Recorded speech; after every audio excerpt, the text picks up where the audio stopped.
Yo, what's up mga Lodi? This is Daddy Borns Motovlog ng Daddy Borns Lights and Sound. So for today's videos ay mag-unboxing tayo ng Joson WBS 18-2 3500 RMS. Woo! Walang bulol!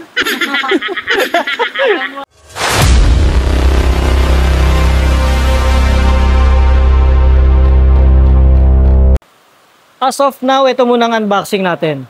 And then, pagtapos natin ito, siguro mga ilang araw, testing naman natin tong Joson J Carbon 18-2 sub 2400 watts RMS carbon fiber.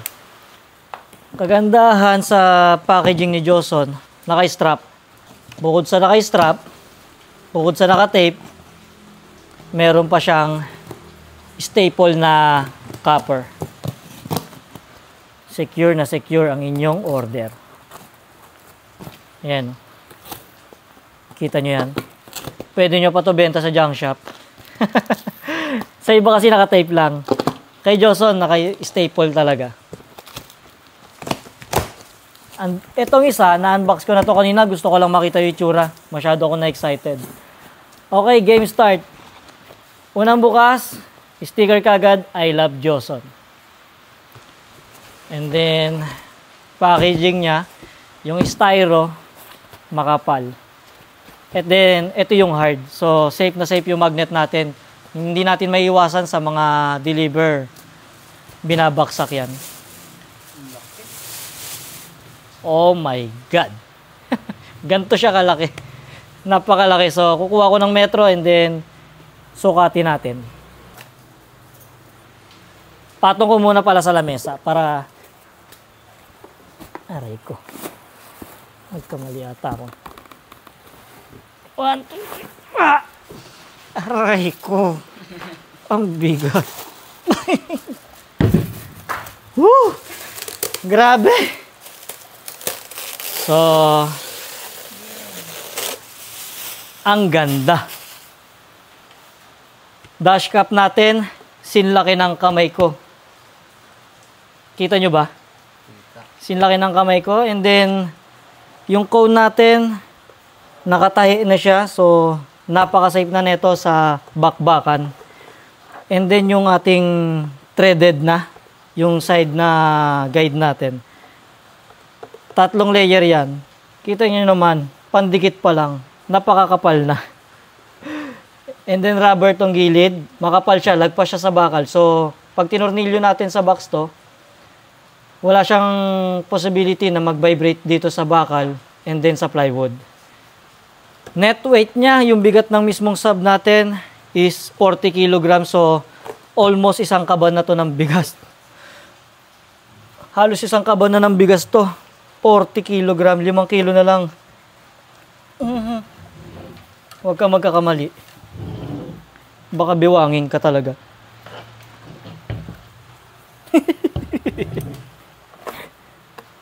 Nalubog ang lamesa natin. Aray ko. Magnet natin, diameter. Sa inches tayo babase. Lapad ng magnet, 13 inches. Okay. And then yung breather niya. Yung breather niya, 3 1/4. 3 and 1/4 inches.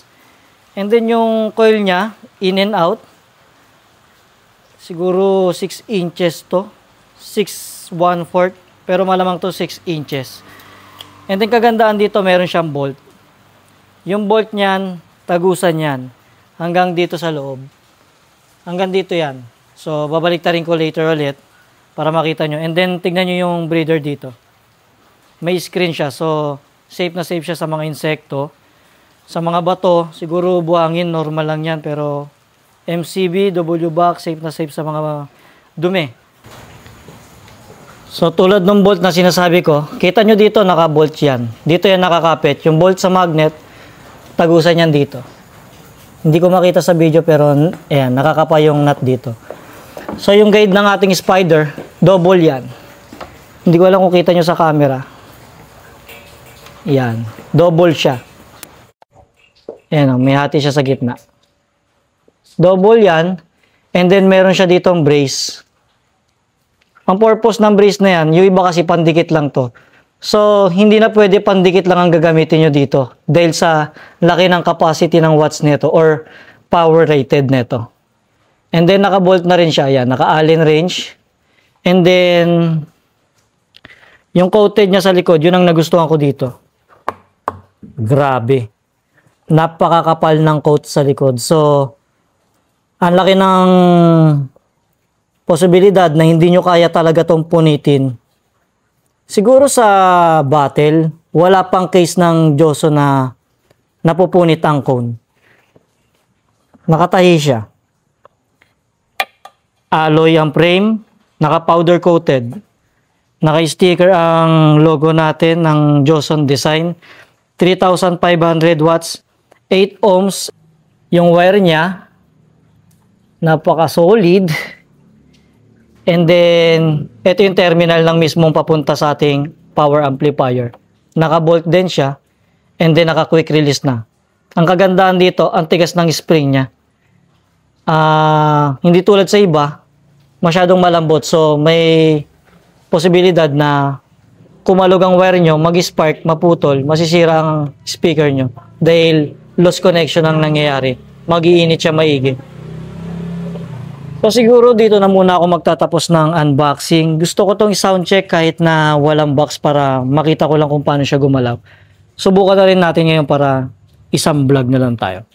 Let's go! Yun, so update sa ating sound check na walang box. Siguro to iangat ko to dito para yung in and out ng coil niya is lumabas. And then ang gamit natin is laptop natin. Acer. And then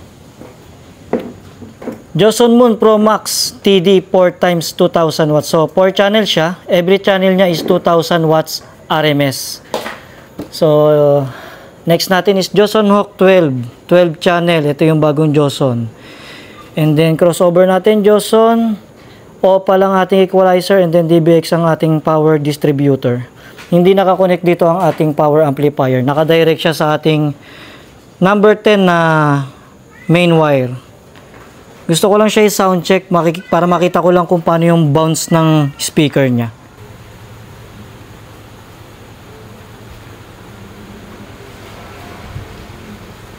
Walang tunog yan mga lods ha. Tester yan. Kita nyo naman yung tibay. Grabe.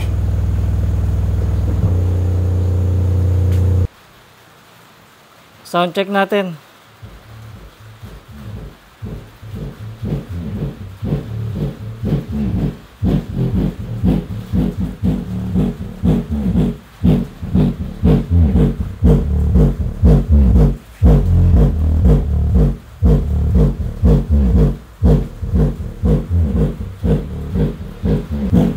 Table yun ah.